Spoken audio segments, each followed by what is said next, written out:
Baik, terima kasih. Pertama sekali saya akan memperkenalkan diri saya. Perkenalkan, nama saya Elsa Magdalena Simanjuntak dengan NIM 220511030026.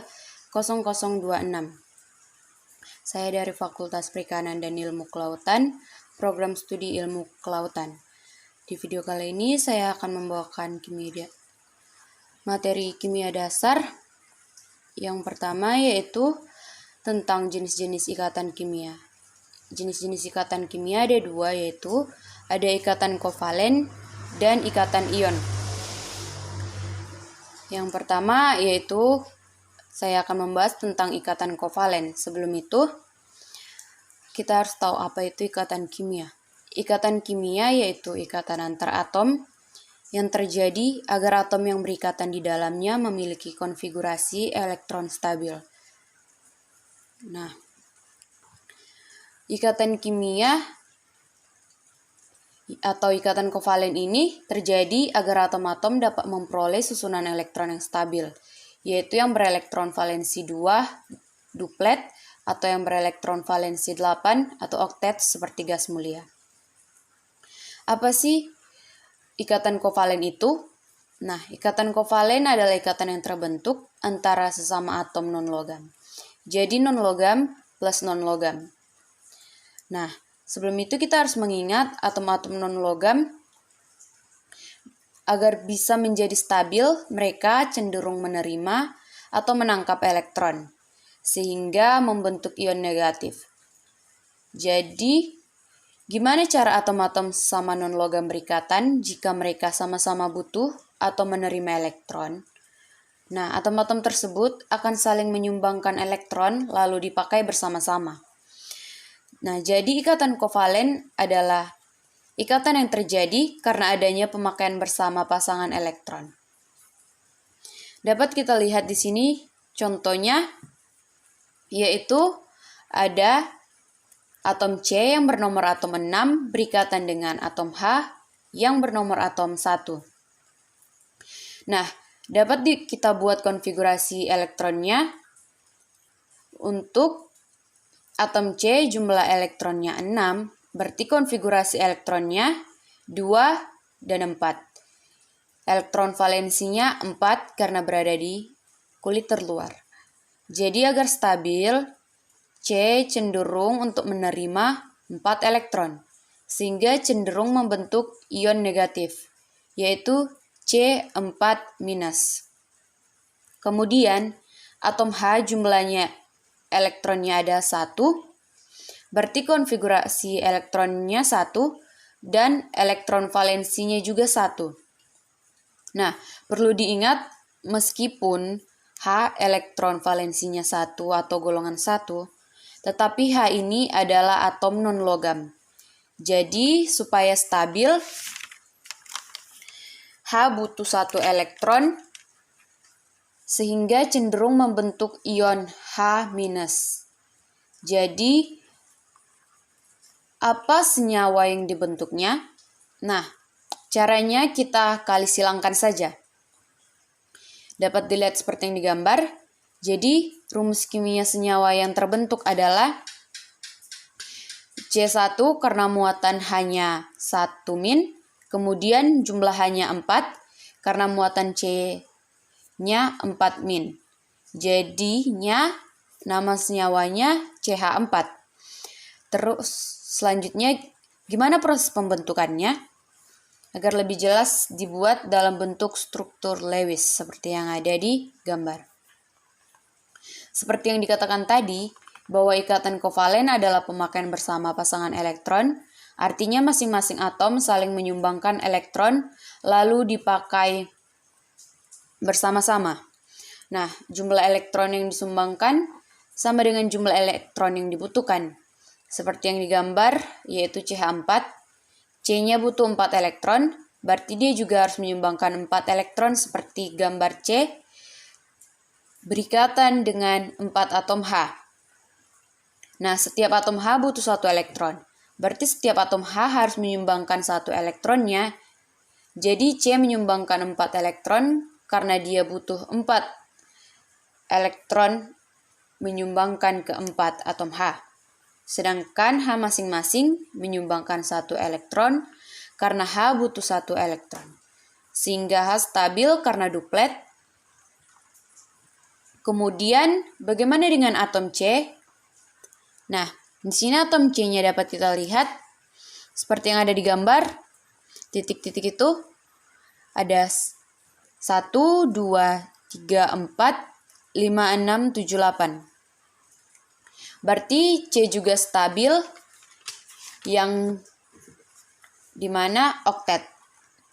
Jadi pasangan elektron ini adalah pasangan elektron yang dipakai bersama-sama dan berasal dari masing-masing atom. Nah, selanjutnya contoh yang kedua, misal ikatan antara atom P yang bernomor atom 15 dengan atom Cl yang bernomor atom 17. Maka kita dapat buat konfigurasi elektronnya untuk P285 dengan elektron valensinya 5 dan Cl konfigurasi elektronnya 287 dengan elektron valensinya 7 karena berada di kulit terluar. Nah, sedang untuk itu dapat kita lihat P elektron valensinya tadi 5, berarti P itu non-logam. Supaya stabil, P berarti butuh 3 elektron. Agar menjadi oktet berarti cenderung membentuk ion P3-. Sedangkan Cl elektron valensinya adalah 7, berarti Cl cenderung menerima 1 elektron dan membentuk ion Cl-. Lalu senyawa yang terpilih adalah senyawa yang terbentuk adalah P1Cl3 atau PCl3. Jadi cara gampang membedakan ikatan ion dengan ikatan kovalen adalah kalau ikatan ion terjadi antara ion positif dengan ion negatif, sedangkan ikatan kovalen terjadi antara ion negatif dengan ion negatif. Nah, lanjut struktur Lewisnya. Pertama, di sini sesuai yang ada di monitor, kita buat atom pusatnya. Atom pusatnya di sini adalah P karena jumlahnya paling sedikit, maka si P ditulis di tengah-tengah. Kemudian Cl3 ditulis di sekeliling P. Lanjut, P memiliki elektron valensi 5, berarti dapat dibuat seperti yang ada di gambar. Dapat kita lihat titik-titik di sekitar P sebanyak 5. Seperti yang ada di gambar. Sebanyak 5 yaitu yang titik warna merah.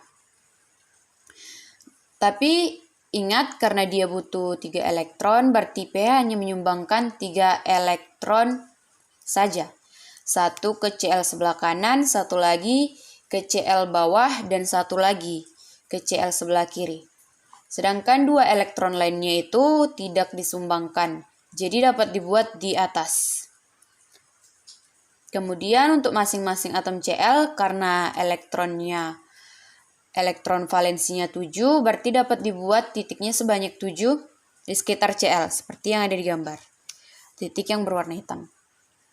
Tetapi yang disumbangkan hanya 1 saja, karena Cl hanya membutuhkan 1 elektron, jadi masing-masing Cl menyumbangkan 1 elektron. 6 elektron lainnya tidak disumbangkan, tapi harus tetap ditulis. Jadi dapat dilihat pada gambar, apakah atom-atom ini sudah stabil. Kita lihat untuk Cl sebelah kanan sudah stabil karena jumlah elektronnya sudah 8. Untuk Cl di bawah juga sudah oktet atau berelektron 8. Cl sebelah kiri juga sudah oktet. Lalu untuk P dapat dihitung jumlah elektronnya. Berarti si P juga sudah stabil atau oktet. Jadi pasangan elektron yang dipakai bersama-sama adalah 1, 2, 3 yang di lingkaran warna merah atau yang disebut PEI, pasangan elektron ikatan, sedangkan pasangan elektron yang tidak berikatan yang di atas P atau di lingkaran hitam, yang tidak berikatan ini atau disebut PEB, pasangan elektron bebas. Jadi pada senyawa PCl3, PEI-nya ada 3, PEB-nya ada 1. Untuk PEB yang dihitung, hanya PEB-nya pada atom pusat, sedangkan untuk C4 tadi kita lihat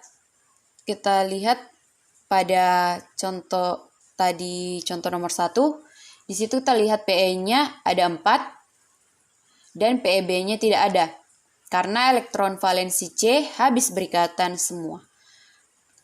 Elektron valensinya hanya 4, berarti PEB-nya tidak ada atau 0. Nah, selanjutnya dapat kita lihat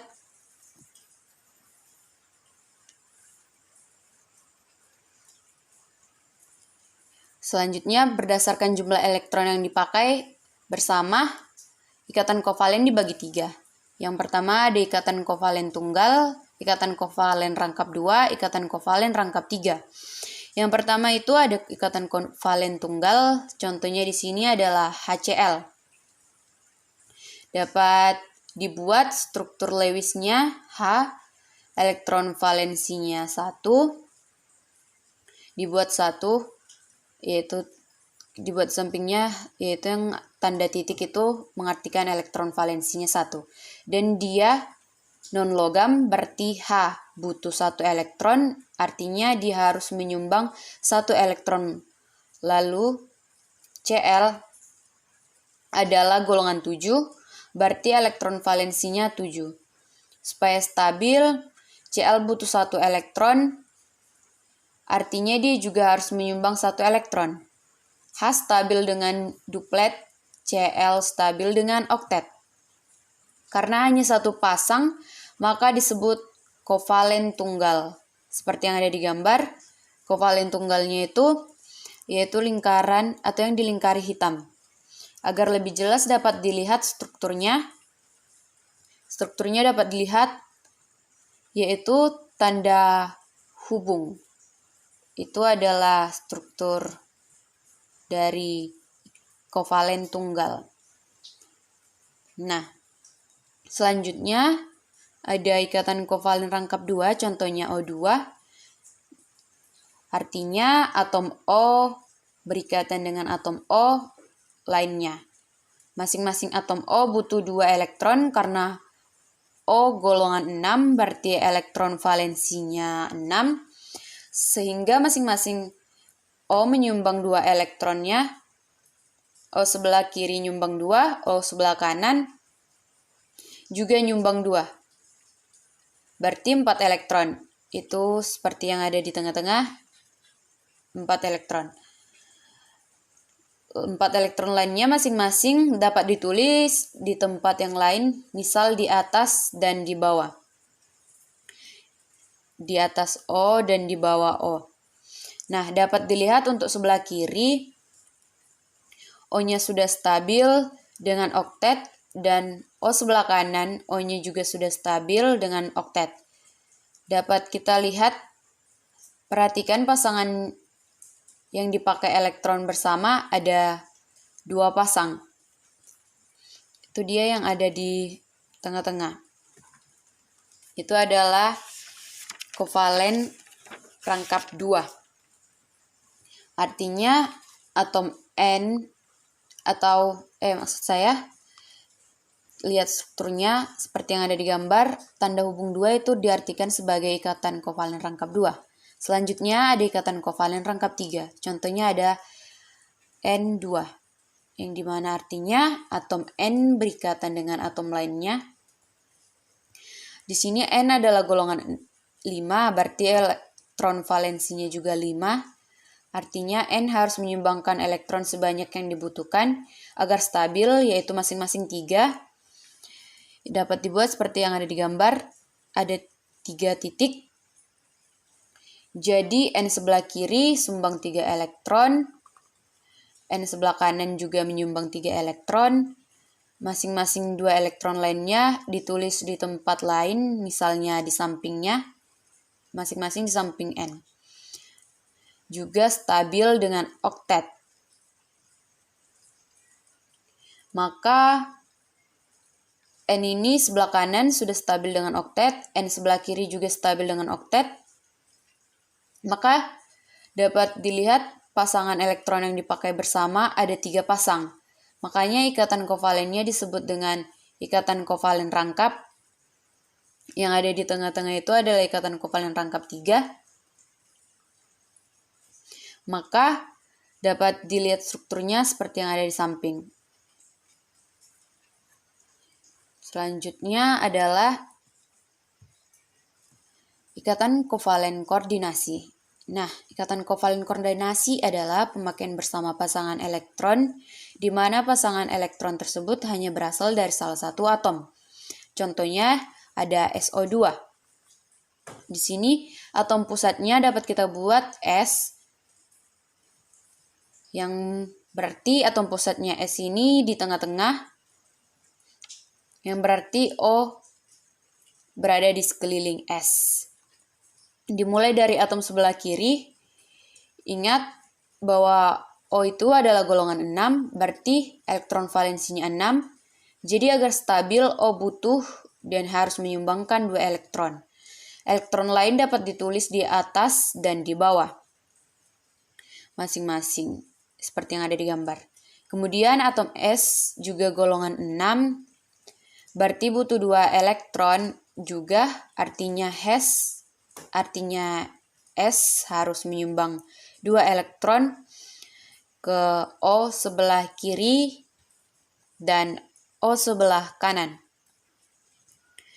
Sehingga 2 elektron sisanya dapat ditulis di bawah S. Nah, dapat dilihat atom O sebelah kiri sudah stabil karena sudah oktet, dan atom S ternyata juga sudah stabil, sedangkan atom O sebelah kanan butuh 2 elektron, tapi karena S sudah stabil, jadi O sebelah kanan tidak perlu lagi menyumbangkan elektron. Jadi atom O sebelah kanan hanya menggunakan elektron dari si S saja. Jadi atom O sebelah kanan juga stabil dengan oktet, seperti yang ada di gambar. Hanya saja elektron yang dipakai bersama-sama hanya berasal dari salah satu atom, yaitu atom S. Jadi pasangan elektron inilah yang disebut dengan ikatan kovalen koordinasi. Karena pasangan elektron ini digunakan oleh si S dan digunakan juga oleh si O, tetapi pasangan elektron ini hanya berasal dari si S saja. Agar lebih jelas dapat lihat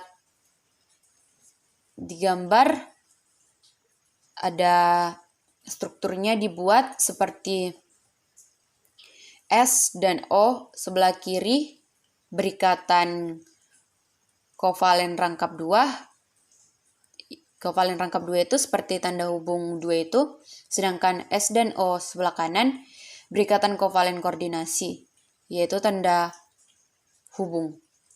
Elektron yang tidak berikatan ditulis di sekitarnya. Nah, baik, selanjutnya dapat kita lihat jenis ikatan yang kedua, yaitu ada ikatan ion. Nah, ikatan ion ini adalah ikatan yang terbentuk antara atom logam dengan non-logam,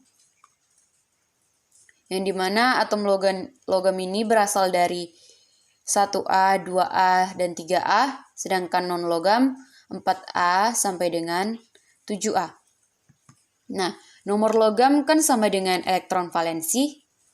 Jadi jika elektron valensi 1 sampai 3, maka akan cenderung untuk melepas elektron, sedangkan yang berelektron valensi 4 sampai 7 akan cenderung untuk menerima elektron. Jika melepas elektron, maka membentuk ion positif. Dan jika menerima elektron, maka membentuk ion negatif. Dari sini dapat disimpulkan bahwa ikatan ion adalah ikatan yang terjadi karena ada serah terima elektron. Jadi ada yang melepas elektron dan ada yang menerima elektron, sehingga terbentuklah suatu ikatan yang disebut dengan ikatan ion. Lanjut, contohnya dapat kita lihat di sini. Contohnya yang pertama ada ikatan yang terbentuk antara atom Na dan Cl. Nah, kita lihat cara pembentukan ikatan ionnya ini seperti yang ada di gambar. Nah, sebelum itu kita harus ingat yang berperan penting dalam ikatan ini adalah elektron valensi. Jadi, ditentukan dulu elektron valensi dari masing-masing atom. Untuk Na, konfigurasi elektronnya 281, berarti elektron valensinya 1 karena berada di kulit akhir. Nah, jika elektron valensinya 1, berarti si Na akan cenderung untuk melepaskan elektron membentuk ion positif, yaitu Na+, sedangkan Cl konfigurasinya 287, berarti elektron valensinya 7, maka si Cl akan cenderung untuk menerima 1 elektron, sehingga membentuk ion Cl-. Karena Na melepas 1 elektron dan Cl menerima 1 elektron, maka terjadilah ikatan yang terbentuk, yaitu senyawa NaCl. Untuk rumus Lewisnya dapat kita lihat seperti yang digambar. Na berelektron valensi 1, Cl berelektron valensi 7, kemudian Na melepas 1 elektronnya seperti yang digambar. Yang merah dia seperti yang digambar itu merah, dapat dilihat dia melepaskan 1 elektronnya membentuk ion Na+, dan Cl- menerima 1 elektron dari Na membentuk ion Cl-, sehingga terjadi ikatan ion dan terbentuk senyawa NaCl. Jadi ikatan ionnya yang ini atau yang dilingkari tersebut yang warna hitam itu merupakan ikatan ionnya. Selanjutnya contoh yang kedua dapat kita lihat di sini. Contohnya adalah Mg dan Cl. Agar stabil, Mg harus melepaskan 2 elektronnya membentuk ion Mg2+. Sedangkan Cl di sini agar stabil dia harus menerima 1 elektron sehingga membentuk ion Cl-. Lalu senyawa apa yang terbentuk jika keduanya berikatan? Perhatikan cara menentukan senyawanya. Agar terbentuk, ikatan jumlah elektron yang dilepas harus sama dengan jumlah elektron yang diterima. Artinya jumlah muatan positifnya harus sama dengan jumlah muatan negatifnya. Dapat dilihat seperti gambar. Di sini Mg-nya 2+, sedangkan Cl-nya 1-. Berarti Cl-nya harus ada 2. Maka senyawa yang terbentuk MgCl2. Selanjutnya contoh yang ketiga ada Al dan S. Di sini dapat kita lihat Al bernomor atom 13 dan S bernomor atom 16. Dapat kita buat elektron valensinya, elektronnya 283 dengan elektron valensi Al itu 3. S di sini elektronnya 286 dengan elektron valensinya 6. Nah, lalu disamakan jumlah muatannya dengan cara gampang, yaitu kita lakukan kali silang. Jadi di sini Al dapat dilihat ada jumlahnya 2 karena dia menyesuaikan dengan muatan S, sedangkan S jumlahnya 3 karena menyesuaikan dengan muatan Al. Jadinya 2Al 3 plus tambah 3S 2 minus, sehingga senyawa yang terbentuk Al2S3. Nah, selanjutnya dapat kita lihat di sini cara gampangnya menghitung senyawa untuk menentukan senyawa yang terbentuk dari ikatan ion. Di sini ada cara gampangnya dengan cara yaitu dengan menggunakan gas mulia atau golongan 8A, yaitu dengan kita dapat membuat singkatannya HeNeAr KrXeRn, di mana dapat kita buat kepanjangannya agar mudah diingat, yaitu Heran, Nenek, Ari, Keriting sekali rambutnya.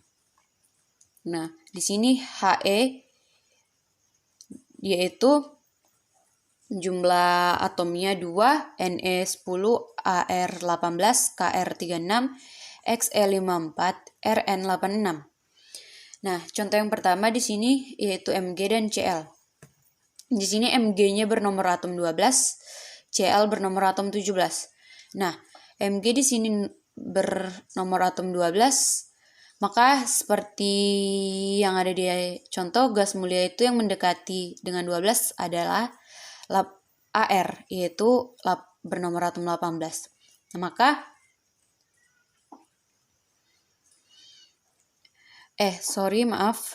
maksud saya di sini Mg 12, maka yang mendekati adalah Ne bernomor atom 10. Maka dapat kita buat 12 kurang 10, yaitu didapat 2 plus. Yang selanjutnya Cl di sini nomor atomnya 17, yang mendekati adalah Ar, nomor atomnya 18. Maka 17 kurang 18 itu 1. Dapat kita buat minus. Sehingga senyawanya yang terbentuk MgCl2. Selanjutnya contoh yang kedua ada A dan D. Di sini A bernomor atom 57. Di gas mulia yang mendekati yaitu Xe, maka 57 kurang 54 ada 3 plus. Muatannya yaitu 3 plus. Selanjutnya D bernomor atom 84 yang mendekati yaitu Rn. Maka dapat kita buat 84 kurang 86, dia 2 minus. Maka senyawa yang terbentuk adalah A2D3.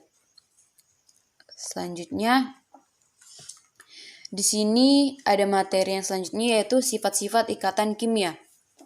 Nah, yang pertama ada sifat kovalen. Sifat kovalen yang pertama, titik lele dan titik didih senyawa dengan ikatan kovalen yang rendah. Senyawa dengan ikatan kovalen terdiri dari molekul yang terikat lemah. Bila dibandingkan pada ikatan ion, ikatan ini dapat dengan mudah lepas dengan panas. Dengan demikian, senyawa kovalen memiliki titik lele rendah dan titik didih rendah. Yang kedua, sifat kovalen tidak menghantarkan listrik. Senyawa dengan ikatan kovalen tidak dapat menghantarkan listrik. Ini karena senyawa kovalen tidak mengandung ion atau elektron bebas. Nah, yang selanjutnya yang ketiga sifatnya yaitu sulit larut dalam pelarut polar tapi mudah larut dalam pelarut non-polar. Karena tidak ada elektron dan ion, maka senyawa dengan ikatan kovalen biasanya tidak larut dalam pelarut polar seperti air, namun senyawa kovalen mudah larut dalam pelarut non-polar seperti benzena, toluena, dan minyak pada umumnya. Nah, yang keempat sifatnya yaitu lambatnya reaksi. Reaksi senyawa kovalen cukup lambat, ini karena senyawa kovalen mengambil bagian dalam reaksi sebagai molekul bukan sebagai ion. Dan reaksi molekul lebih lambat daripada reaksi ion. Yang keempat sifatnya terdapat isomerisme, yang dimana ikatan kovalen bersifat kaku dan searah. Oleh karena itu terdapat isomerisme, yaitu senyawa dengan rumus sama namun memiliki bentuk dan struktur senyawa yang berbeda. Nah, yang selanjutnya di sini ada sifat dari ion. Yang kedua ada sifat ion. Yang dimana pertama yaitu ikatan ion adalah yang terkuat dari semua ikatan. Yang kedua, sifat ikatan ion memiliki pemisahan muatan sehingga ikatan ini paling reaktif dari semua ikatan di media yang tepat. Yang ketiga, molekul ikatan ion dalam larutan airnya atau dalam keadaan cair adalah konduktor dalam energi listrik yang baik. Hal ini disebabkan adanya ion yang berperan sebagai pembawa muatan. Yang keempat, molekul ikatan ion memiliki titik leleh dan titik didih yang tinggi. Yang kelima, ikatan ion memiliki sifat keras dan mudah patah. Baik, itu dia tadi mengenai materi kimia dasar yaitu jenis-jenis ikatan kimia dan sifat-sifat ikatan kimia. Sekian dan terima kasih. Sekian dulu. Sampai jumpa di video berikutnya.